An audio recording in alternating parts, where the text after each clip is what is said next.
Okay, there are two parts of Pesach, two parts of what the Seder is trying to accomplish. And actually, depending on who you talk to, it will determine which one is the main one and which is the secondary one. Some people will tell you that the main part of the Seder is to enhance one's emunah.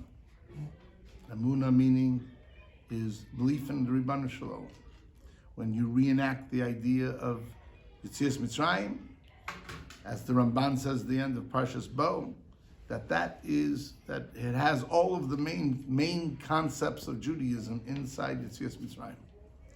Because when God shows that He can affect nature that way, so then that shows that He created nature, because it would be impossible for Him to be able to manipulate nature that easily unless He created it Himself. It also shows that He is involved in the world because He knew what was going on and He involved Himself to make sure that it happened. So that shows that HaKadosh Baruch Hu is involved, cares, involved, knows, and what's more than that, the Ramban says He even communicates with mankind, because Moshe Rabbeinu was 10 for 10. He knew exactly what was going to be, how it was going to be, when it was going to be. So he had insider information, obviously, right? So that means that He communicates with man, which is the basis of the entire Torah.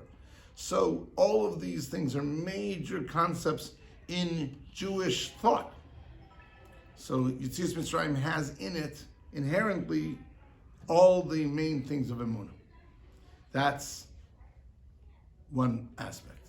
But there's another aspect, and that is the feeling of tremendous hakaras hatov, of thanks for the Ribbon Shalom. That you thank the HaKadosh Baruch Hu for bringing us out of Mitzrayim and giving us the opportunity and the privilege of being His chosen nation. It's a tremendous privilege. So that's hakaras hatov, and that's what we are supposed to be singing about on Pesach night, singing about the praises of HaKadosh Baruch Hu, Hallel. It's the only time that we say Hallel at night. It's on Pesach. It's a special time. So there are those who ask, why is it such a we owe hakaras hatov to HaKadosh Baruch Hu? What do you mean you owe hakaras hatov to HaKadosh Baruch Hu? Why? Because He took us out of Mitzrayim? But He was the one who put us down there to begin with. So why is that hakaras hatov? I prefer that I was never down there. Why is it hakaras hatov?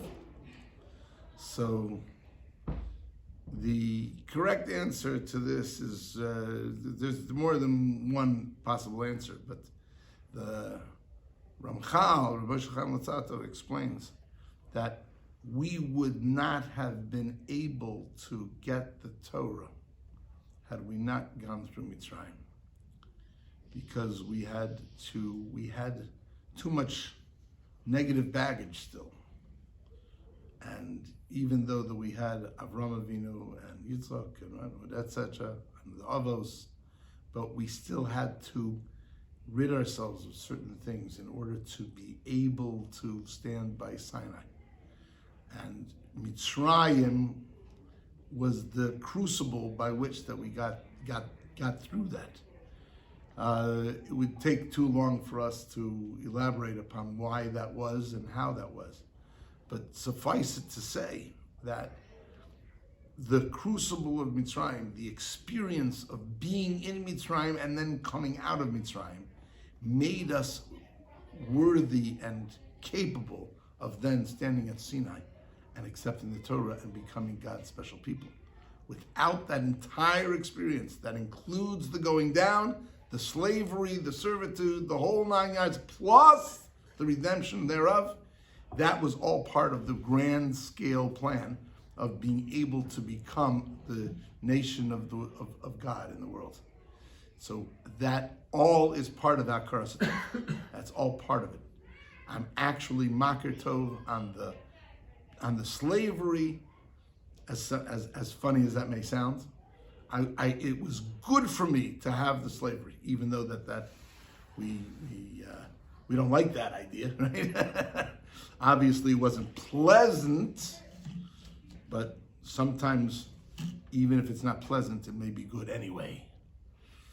And this is an example of where it is. So really, we're supposed to be makir tov. We're supposed to thank the Ribono Shel Olam that He gave us this entire experience, and through which we were able to get to the Torah.